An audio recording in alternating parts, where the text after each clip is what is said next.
अस्सलाम वालेकुम रहमतुल्लाहि व बरकातुहू। शब बारात कब है? शब बारात किसको कहते हैं? इसकी फ़जीलत है या नहीं? अगर फ़जीलत है तो किस हद तक है? शब बारात में इबादत कौन सी करनी चाहिए? ये सारी बातें इसी वीडियो में इंशाअल्लाह हम और आप जान पाएंगे। सबसे पहले बात कर लेते हैं कि शब बारात किसको कहते हैं। असल में ये शब फारसी का लफ्ज़ है, ये रात को कहते हैं, और बारात वाली रात यानी गुनाहों से इंसान इस रात में बरी होता है। तो हमारी आम फाम ज़बान में क्या होगा? गुनाहों से बरी होने वाली रात। इस रात की फजीलत साबित है या नहीं? देखें, इसमें लोग बहुत ज़्यादा इफरात तफरीक का शिकार है। फजीलत साबित है लेकिन इतनी भी नहीं है कि फ़र्ज़ वाजिब के दर्जे में पहुँचा दी जाए कि ज़रूरी इबादत करनी है। बाज़ लोग इसको बहुत ज़्यादा बढ़ा चढ़ा के पेश कर रहे होते हैं और बाज़ लोग बिल्कुल ही इसका इनकार कर देते हैं। लोगों को कहते हैं इसकी कोई इबादत नहीं है, आप ना करें इबादत, बिल्कुल मना कर देते हैं। तो एतदाल के साथ रहना है। ये एक किस्म का पैकेज है अल्लाह की तरफ से। जैसे पैकेज लगा होता है ना, तो हर कोई कहता है भाई सेल लगी हुई है, पैकेज लगा हुआ है, इससे फ़ायदा उठा लेते हैं। आप बाज़ार में जाएं, सेल लगी होती है, चीज़ सस्ती मिल रही होती है, आपको ज़रूरत ना भी हो फिर भी आप ख़रीद लेते हैं। तो हमें तो भाई गुनाहों की माफ़ी की ज़रूरत है। हम तो चाहते हैं हमारे आमाल नामा बढ़े, तो क्यों ना इस पैकेज से फ़ायदा उठाया जाए। क्योंकि मेरे दोस्तों, तकरीबन 10 सहाबा से इसकी फ़जीलत के बारे में अहादीस मरवी हैं।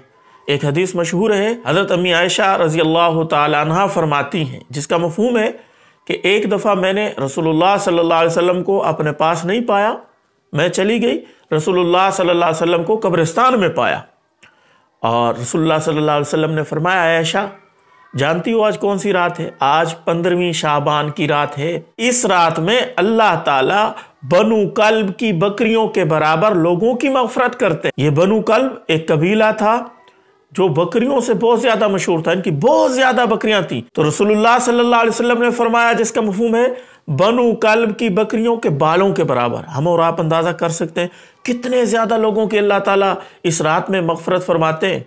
तो क्या मालूम हुआ कि इस रात को इबादत करनी चाहिए, इसकी फजीलत है। अगरचे अहादीस ज़ईफ़ हैं लेकिन फजीलत के लिए ज़ईफ़ हदीसें काफ़ी हुआ करती हैं। तीसरी बात, शब बारात ये कब होती है? वो तो आप जान गए कि 15 शाबान की रात को ही शब बारात कहा जाता है।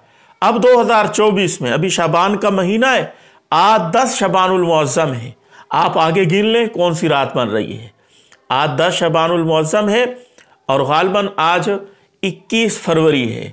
तो 25 फरवरी की जो रात होगी वो शब बारात बनेगी।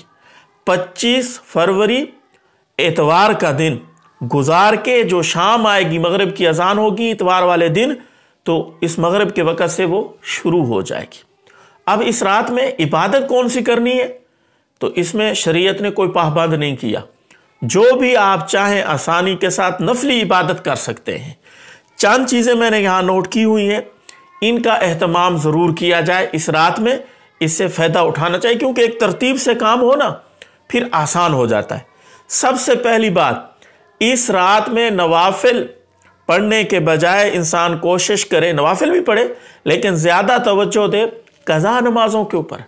जितनी ज़िंदगी की नमाज़ें कज़ा हो गई, ज़िम्मे में हैं वो कज़ा नमाज़ों का एहतमाम कर ले, तरतीब से पढ़ता रहे। पहले सुबह की, फिर ज़ोहर की, फिर असर की, फिर मगरिब की, फिर इशा की, इसी तरह पढ़ता रहे बार बार। जितनी उसके जहन के अंदर है मौजूद कि मेरी इतनी नमाज़ें ज़िंदगी की रह गई थी, तो वो कोशिश करे इसी रात में मुकम्मल करने की। आगे पीछे भी कज़ा कर सकते हैं लेकिन इस रात में पैकेज लगा हुआ है इबादत का, उस पैकेज में भी आप शामिल हो जाएंगे और अपने ज़िम्मे जो जुर्माना है वो भी आपके ज़िम्मे से उतर जाएगा। तो कज़ा नमाज़ों का एहतमाम करें। नंबर 2, तौबा इस्तिग़फ़ार करें। इसके लिए कोई ख़ास अल्फाज नहीं है। आप अस्तग़फ़िरुल्लाह, या अल्लाह मेरी तौबा, या अल्लाह मेरे गुनाहों को माफ़ कर दे, ये भी कह सकते हैं। आयत करीमा भी पढ़ सकते हैं, ये भी इस्तिग़फ़ार है। ला इलाहा इल्ला अंत सुब्हानक इन्नी कुन्तु मिनज़ ज़ालिमीन, या अस्तग़फ़िरुल्लाह रब्बी मिन कुल्लि ज़ंबिन अज़नबतु व अतूबु इलैह, वो 5वां कलमा, या सिर्फ अस्तग़फ़िरुल्लाह अस्तग़फ़िरुल्लाह। तौबा इस्तिग़फ़ार, अल्लाह से माफ़ी मांगनी है इस रात। नंबर 3, सलातु तस्बीह का एहतमाम करें। इसकी भी फजीलत है। सलातु तस्बीह किस तरीके से पढ़ते हैं? इसी चैनल पे मोहम्मद अलवी पे आप लिखेंगे सलातु तस्बीह का तरीका आगे बाय मोहम्मद अलवी, तो इंशाल्लाह आपको बहुत सारी वीडियोस मिल जाएंगी। 3-4 वीडियोस तफसील से मौजूद है। अगर आप कहेंगे तो मैं और भी वीडियो भी बना दूंगा। تو صلاۃ التسبیح کا اہتمام کریں۔ نمبر 4، قرآن مجید کی تلاوت کریں، جتنا ہو سکتا ہے کریں۔ پورا قرآن نہیں پڑھ سکتے، آدھا پڑھنا کوئی ضروری نہیں ہے، پورا پڑھنا کوئی ضروری نہیں ہے، جتنا آسانی سے آپ پڑھ سکتے ہیں، 1 پاؤ، آدھا، پورا پارہ، کئی پارے، جتنا آسانی سے آپ پڑھ سکتے ہیں اتنا قرآن مجید پڑھیں۔ نمبر 5، تسبیحات کا اہتمام کریں، سبحان اللہ، الحمدللہ، اللہ اکبر، لا الہ الا اللہ، درود شریف پڑھتے رہیں، یہ ساری تسبیحات ہیں۔ نمبر 6، قبرستان بھی آپ جا سکتے ہیں۔ رسول اللہ صلی اللہ علیہ وسلم پوری زندگی میں 15 شعبان کی ایک رات میں قبرستان تشریف لے گئے، تو پوری زندگی میں ایک دفعہ 15 شعبان کی رات کو قبرستان جانا یہ سنت ہے۔ تو آپ کبھی بھی 7-8 سال کے بعد قبرستان چلے جائیں شب بارات کو، تو اس سنت کے اوپر عمل ہو جائے گا، لیکن اس کو ضروری نہ سمجھا جائے۔ ہر سال جب بھی 15 شعبان آئے تو آپ قبرستان جا رہے ہوں تو پھر یہ سنت سے ہٹ کے عمل ہو جائے گا۔ نمبر 7، عبادات آپ نہ کریں، بے شک 5 نمازوں کا اہتمام اس پورے دن میں جماعت کے ساتھ کر لیں، اور اپنی ذات سے کسی کو تکلیف نہ پہنچائیں۔ انشاءاللہ اللہ تعالیٰ آپ کو کامل عبادت کا ثواب عطا کریں گے کہ میری ذات سے کسی کو تکلیف نہ پہنچے، میں کسی کو تھپڑ نہ ماروں، گالی نہ دوں، کسی قسم کی تکلیف میری ذات سے نہ پہنچے۔ نمبر 8، 15 شعبان کے دن کا آپ روزہ رکھ لیں۔ یہ روزہ ایام 20 کا روزہ بھی بن جائے گا جو کہ مسنون ہے۔ 3 ایام ہر مہینے کے رسول اللہ صلی اللہ علیہ وسلم روزہ رکھتے تھے، 13ویں چاند کی 13ویں، 14ویں، 15ویں، تو آپ روزہ بھی رکھ سکتے ہیں۔ نمبر 9، نوافل کا اہتمام کریں، ایسے شکرانے کے نوافل، توبہ کے نوافل، حاجات کے نوافل، یہ بار بار نفل پڑھتے رہیں۔ تو یہ 8-9 قسم کی عبادات میں نے شمار کر کے بتائی ہیں۔ یہ کوئی ضروری نہیں ہے کہ یہی آپ عبادت کریں، اور بھی آپ کے ذہن میں وہ بھی کر سکتے ہیں، مطلب ہے کوئی قید نہیں ہے، میں نے آپ کو ترتیب سمجھا دی ہے، ان میں سے کوئی بھی عبادت آپ کر سکتے ہیں۔ ساری عبادات بھی یہ کر سکتے ہیں، باری باری سے، ایک سے اکتا جائیں، تھک جائیں، دوسرے میں لگ جائیں۔ اللہ تعالیٰ ہمیں اس راز سے فائدہ اٹھانے کی توفیق عطا فرمائے۔ ہو سکے تو اس کلپ کو شیئر ضرور کریں۔ السلام علیکم ورحمۃ اللہ وبرکاتہ۔